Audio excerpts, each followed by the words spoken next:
Hi dears, നമസ്കാരം. ഞാൻ റിസ്ന. എല്ലാവർക്കും റിസ്ന ക്രിസ്പിയിലേക്ക് സ്വാഗതം. ഇന്ന് നമ്മൾ വന്നിട്ടുള്ളത് ഒരു വെറൈറ്റി റെസിപ്പി ആയിട്ടാണ്. ഈ റെസിപ്പി എന്ന് പറഞ്ഞാൽ കരിക്ക് പായസമാണ്. കരിക്ക് ഇഷ്ടമില്ലാത്ത ആൾക്കാർ വളരെ കുറവാണല്ലേ. അപ്പോൾ കരിക്ക് വെച്ചിട്ട് നമുക്ക് വളരെ എളുപ്പത്തിൽ തന്നെ തയ്യാറാക്കി എടുക്കാൻ പറ്റുന്ന നല്ല ടേസ്റ്റി ആയിട്ടുള്ളൊരു പായസമാണ്. അപ്പോൾ ഈ ഒരു പായസം നിങ്ങളെല്ലാവരും ട്രൈ ചെയ്ത് നോക്കണം. കരിക്ക് നമുക്ക് സുലഭമായിട്ട് നമുക്ക് കിട്ടുന്നൊരു കാര്യം തന്നെയാണല്ലോ. അപ്പോൾ കരിക്ക് കിട്ടുമ്പോൾ ഒരു തവണയെങ്കിലും ഇതുപോലെ ഒന്ന് ട്രൈ ചെയ്ത് നോക്കുക. എന്നിട്ട് ഫീഡ്ബാക്ക് അറിയിക്കാൻ മറക്കരുത്. ഉറപ്പായിട്ട് നിങ്ങൾക്ക് എന്തായാലും ഇഷ്ടപ്പെടും. വീഡിയോ ഇഷ്ടപ്പെടുകയാണെന്നുണ്ടെങ്കിൽ ലൈക്ക് ചെയ്യാനും കമൻറ്റ് ചെയ്യാനും ഷെയർ ചെയ്യാനും സബ്സ്ക്രൈബ് ചെയ്യാനൊന്നും മറക്കരുത്. അപ്പോൾ ഇതിൽ കുറേ ടിപ്സ് കാര്യങ്ങളൊക്കെ ഞാൻ പറയുന്നുണ്ട് കേട്ടോ. അപ്പോൾ അതുപോലെ തന്നെ ചെയ്താൽ മാത്രമേ ഇത് പെർഫെക്റ്റ് ആയിട്ട് കിട്ടുള്ളൂ. എന്നാൽ ശരി, നമുക്ക് തന്നെ വേഗം തന്നെ വീഡിയോയിലോട്ട് കിടക്കാം. അപ്പോൾ കരിക്ക് പായസം ഉണ്ടാക്കാനായിട്ട് നമ്മൾ കരിക്കിൻ്റെ വെള്ളം എടുത്തിട്ടുണ്ട്. ഞാനിവിടെ 2 കരിക്കിൻ്റെ വെള്ളമാണ് എടുത്തിട്ടുള്ളത്. നമുക്ക് ആ കരിക്കിൻ്റെ വെള്ളം ഒന്ന് ഒരു പാത്രത്തിലേക്ക് ഒഴിച്ചു കൊടുക്കാം. കരിക്കിൻ്റെ കാമ്പ് എടുത്തിട്ട് ഇതുപോലെ ഒന്ന് കട്ട് ചെയ്തെടുത്തിട്ടുണ്ട്. നമ്മൾ കരിക്കിൻ്റെ വെള്ളത്തിലാണ് ഇത് വേവിച്ചെടുക്കുന്നത്. അപ്പോൾ ഈ കരിക്ക് നമ്മൾ എടുക്കുന്ന സമയത്ത് നമ്മൾ ഒരുപാട് ഇളന്നി എന്ന് പറയുന്ന നമ്മളുടെ ഭയങ്കര സോഫ്റ്റ് ആയിട്ടുള്ളതുണ്ടല്ലോ, അതെടുക്കണ്ട.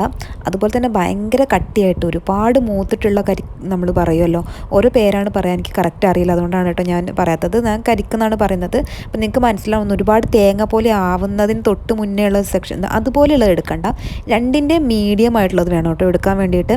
അപ്പോൾ അത് നന്നായിട്ട് നമ്മൾ വേവിച്ചെടുക്കണം. അപ്പോൾ നമ്മൾ കുക്കറിൽ വേവിച്ചെടുത്താൽ ഈസി ആയിരിക്കും.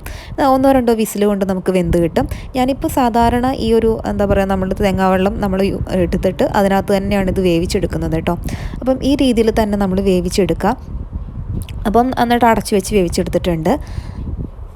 അപ്പോൾ ഇതാ ഞാനിത് വേവിച്ചെടുത്തിട്ടുണ്ട്. അപ്പം അത്യാവശ്യം നല്ലതുപോലെ വേവുണ്ട് കേട്ടോ, നമ്മൾ കാണുന്ന മാതിരിയൊന്നുമല്ല. അപ്പോൾ അതുകൊണ്ട് നമ്മൾ വേവിച്ചിട്ട് അത് മാറ്റി വയ്ക്കാം.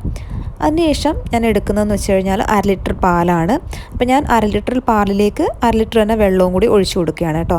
അപ്പം ഞാനിതിലേക്ക് എടുത്തിട്ടുള്ളതെന്ന് പറഞ്ഞാൽ 2 കപ്പ് 250 ml കപ്പിൽ 2 കപ്പാണ് എന്താ പറയുക, ഞാൻ കൊത്തി അരിഞ്ഞിട്ടുള്ള കരിക്ക് എടുത്തിട്ടുള്ള. അത്യാവശ്യം കടിക്കാനൊക്കെ കിട്ടും. ആ രീതിയിൽ വേണം കേട്ടോ, അത്യാവശ്യം ക്വാണ്ടിറ്റി വേണം. ഇനി നമ്മൾ ഇതിലേക്ക് ചേർത്ത് കൊടുക്കുന്നത് 1, 2, 3 ടേബിൾ സ്പൂൺ അളവിൽ പശു നെയ്യാണ്. എന്നിട്ട് നമ്മൾ നല്ലതുപോലെ മിക്സ് ചെയ്ത് കൊടുക്കുക. അപ്പോൾ നമ്മൾ ഈ ഒരു ഇതിനകത്ത് നമ്മൾ എക്സ്ട്രാ മിൽക്ക് മെയ്ഡ് അങ്ങനത്തെ കാര്യങ്ങളൊന്നും നമ്മൾ ചേർക്കുന്നില്ല കേട്ടോ. നമ്മൾ ശരിക്കും ഈ ഒരു നെയ്യിൻ്റെ ഫ്ലേവറും അതുപോലെ തന്നെ നമ്മുടെ കരിക്കിൻ്റെ ആ ഫ്ലേവറും ഒക്കെ അങ്ങനെ ഉള്ളൊരു ടേസ്റ്റിലാണ് നമുക്കിത് കിട്ടുന്നത്. അപ്പോൾ അതുകൊണ്ട് മിൽക്ക് മെയ്ഡൊന്നും എക്സ്ട്രാ ചേർക്കേണ്ട ആവശ്യമില്ല. ആ രീതി ചെയ്യുന്നില്ല. നമ്മൾ വളരെ സിമ്പിളായിട്ട് വളരെ കുറച്ച് ചേരുവകൾ കൊണ്ട് നമ്മൾ തയ്യാറാക്കി എടുക്കുന്നൊരു എല്ലാവർക്കും ചെയ്യാൻ പറ്റുന്ന രീതിയിലുള്ളൊരു പായസമാണ്. അപ്പോൾ നമ്മൾ നെയ്യ് ചേർത്തിട്ട് നല്ലതുപോലെ മിക്സ് ചെയ്തിട്ട് നമ്മളത് നന്നായിട്ട് തിളപ്പിച്ചെടുക്കണം. അത്യാവശ്യം അടിയിലൂടെ ഇളക്കിയിട്ട് തന്നെ തിളപ്പിച്ചെടുക്കുക. ജസ്റ്റ് ഒന്ന് തിളച്ച് ജസ്റ്റ് ഒന്ന് കുറുകി ഒന്ന് ആ വെള്ളമൊക്കെ ഒന്ന് ജസ്റ്റ് ഒന്ന് കുറുകി ഒന്ന് വരുമ്പോഴത്തേക്ക് നമ്മൾ നേരത്തെ തയ്യാറാക്കി നമ്മൾ വേവിച്ച് വെച്ചിട്ടുള്ള നമ്മളുടെ ആ ഒരു കരിക്കുണ്ടല്ലോ, അത് നമ്മളിതിലേക്ക് ചേർത്ത് കൊടുത്തിട്ട് വീണ്ടും നമ്മൾ ഈ പാലിനകത്തിട്ടിട്ട് നമ്മൾ നന്നായിട്ട് വീണ്ടും ഈ ഒരു കരിക്ക് നമുക്കൊന്ന് നല്ലതുപോലെ പാലും അതുപോലെ തന്നെ കരിക്കും കൂടി നല്ലതുപോലെ ഒന്ന് മിക്സ് ചെയ്ത് കൊടുക്കാം. അപ്പോൾ ഞാനിപ്പോൾ ഇവിടെ തേങ്ങാപ്പാലൊന്നും ഉപയോഗിച്ചിട്ടില്ല. നിങ്ങൾക്ക് വേണമെങ്കിൽ തേങ്ങാപ്പാൽ ഉപയോഗിക്കാം. പക്ഷേ ഞാനിപ്പോൾ തേങ്ങാപ്പാൽ ഉപയോഗിക്കാതെയാണ് ചെയ്യുന്നത്. തേങ്ങാപ്പാൽ ഉപയോഗിച്ച് ചെയ്യുമ്പോൾ വേറെ മെത്തേഡിലായിരിക്കും കേട്ടോ ചെയ്യേണ്ടത്. തേങ്ങാപ്പാൽ ഉപയോഗിക്കുമ്പോൾ കുറച്ചും കൂടി തേങ്ങേൻ്റെ ഒക്കെ ഒരു ഫ്ലേവർ ഉണ്ടായിരിക്കും. പക്ഷേ ഞാൻ പശുവും പാലിൽ തന്നെയാണ് ചെയ്തിട്ടുള്ളത്. ഇങ്ങനെ ചെയ്യുമ്പോഴും നല്ലൊരു ടേസ്റ്റ് തന്നെയാണ് നമുക്ക് കിട്ടുന്നത്. അതുമല്ല നമുക്ക് എളുപ്പമാണ്. തേങ്ങാപ്പാലൊക്കെ എടുക്കാനും കുറച്ച് പാടാണല്ലോ, തേങ്ങയൊക്കെ പിഴിഞ്ഞെടുക്കാൻ. അപ്പോൾ ആ പ്രശ്നമൊന്നുമില്ല. ഒന്ന് ജസ്റ്റ് ഒന്ന് കുറുകി വന്ന് കഴിയുമ്പം നമ്മളിതിലേക്ക് മധുരം ചേർത്ത് കൊടുക്കാം. അപ്പോൾ ഞാനിപ്പോൾ ഇവിടെ 1/4 കപ്പ് മുതൽ 1/2 കപ്പ് വരെ പഞ്ചസാരയാണ് ചേർത്തിട്ടുള്ളത്.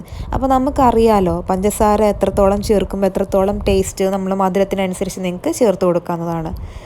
ഇനി നമ്മളിതിലേക്ക് ചേർത്ത് കൊടുക്കുന്നതെന്ന് പറയുന്നത് കോൺഫ്ലോർ കുറച്ച് വെള്ളത്തിൽ കലക്കിയിട്ട് ഞാനിതിൽ ചേർത്ത് കൊടുക്കുന്നുണ്ട്. കാരണം എന്താണെന്ന് വെച്ച് കഴിഞ്ഞാൽ കരിക്ക് നമ്മൾ വിചാരിച്ച പോലെ നമ്മുടെ സേമിയ പോലെ ഒരു തിക്നെസ് നമ്മുടെ ഈ പായസത്തിന് കിട്ടത്തില്ല കരിക്ക് നമ്മൾ യൂസ് ചെയ്യുമ്പോൾ. ഓക്കെ, അപ്പോൾ അതുകൊണ്ട് നമ്മൾ എന്തെന്ന് വെച്ച് കഴിഞ്ഞാൽ കുറച്ചൊരു തിക്കായി വരാൻ വേണ്ടിയിട്ടാണ് നമ്മൾ എന്ത് ചെയ്യുന്നത്, ഈ പായസത്തിലേക്ക് കുറച്ച് കോൺഫ്ലോർ കലക്കിയിട്ട്, ഒരുപാട് വേണ്ട കേട്ടോ, ജസ്റ്റ് ഒന്ന് ആ പായസത്തിനൊരു തിക്നെസ്. നമ്മൾ പായസം കുടിക്കുമ്പം ഒരുപാട് ലൂസായിട്ട് സേമിയ സെപ്പറേറ്റ് അല്ലെങ്കിൽ അതിലുള്ള ചേരുവകൾ സെപ്പറേറ്റ് അങ്ങനെ കിട്ടുമ്പം ഒരു ടേസ്റ്റ് ഉണ്ടാവില്ലല്ലോ. അപ്പോൾ അതിന് വേണ്ടിയിട്ടാണ് കേട്ടോ നമ്മൾ അതാക്കുന്നത്.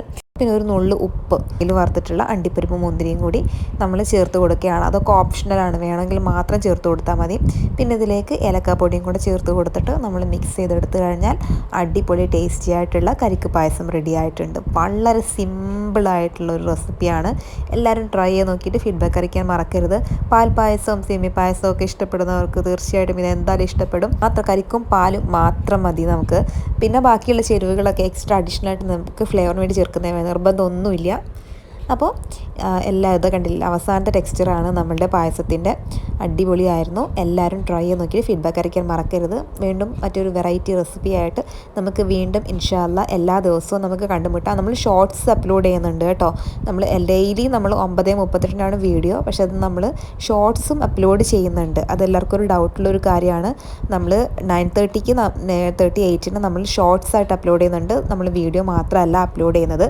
അപ്പോൾ നിങ്ങൾ തീർച്ചയായിട്ടും ഷോർട്സ് ഇഷ്ടപ്പെടുന്നവരൊക്കെ ഉണ്ട്. അപ്പോൾ അവർക്കും കൂടി വേണ്ടിയിട്ടാണ്. എല്ലാത്തിൻ്റെ ഷോർട്സ് വീഡിയോയും ഉണ്ട് കേട്ടോ.